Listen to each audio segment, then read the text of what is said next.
Well, it's time now for Media Watch, and I'm joined here in the studio by Charlie James. Hi there, Charlie. Hey. It's our top story here on France 24, has been all day. North Korea and the United States potentially holding a summit, and that's a front-page story right across the world in all but one country. All but one place, and that is North Korea, actually. So North Korea's media is entirely state-controlled, as many of our viewers probably already know.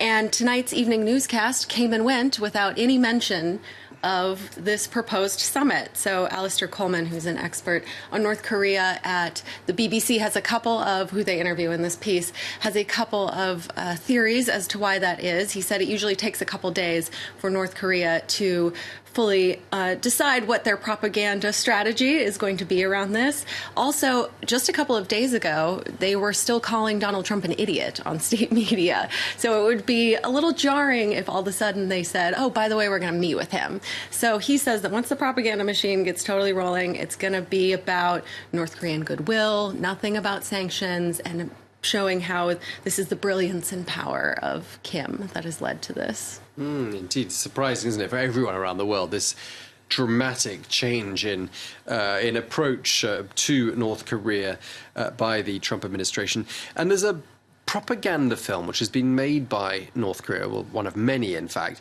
But this one in particular is getting lots of attention. Tell us a bit more. Yeah, so people pointing out that this film, it is called The Country I Saw. It's actually a 5-part propaganda series that was created it was designed to justify North Korea's pursuit of nuclear weapons in the country to the domestic audience.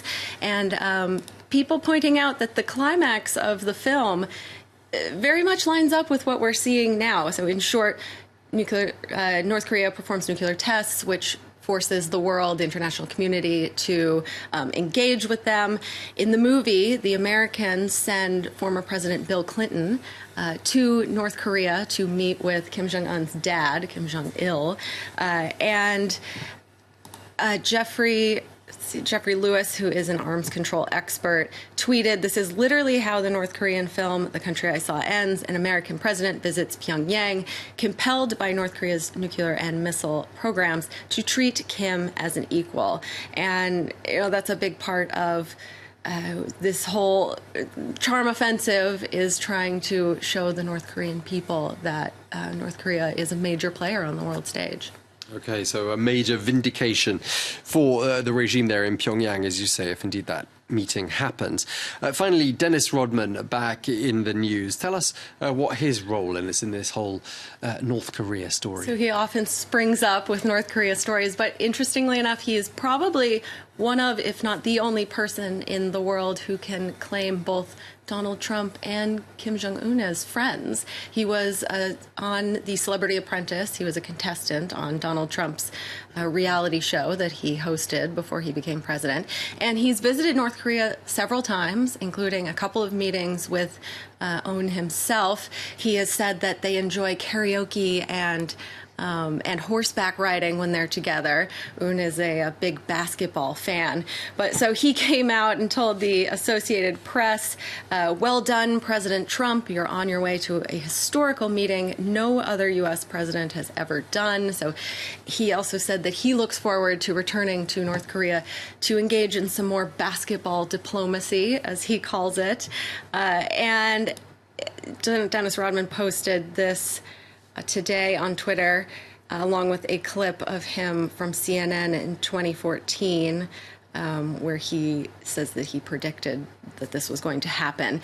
And interestingly, back in 2014, he also had said that Donald Trump had approached him about joining him, Dennis Rodman, on one of these North Korea trips in the past, but ended up pulling out from that trip.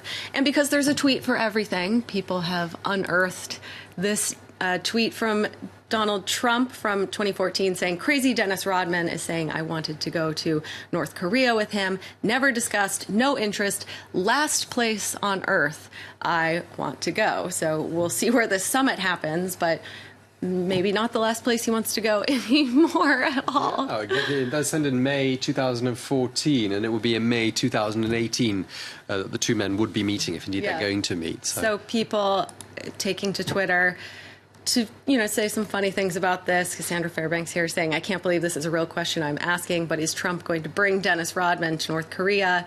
And this one here, David Burge saying, so I guess Dennis Rodman is going to win the Nobel Peace Prize now. So he's back. He's back. All right, so Dennis Rodman never far from the news when North Korea is concerned. Well, thank you very much indeed for bringing us up to speed there. Charlie James with today's edition of Media Watch.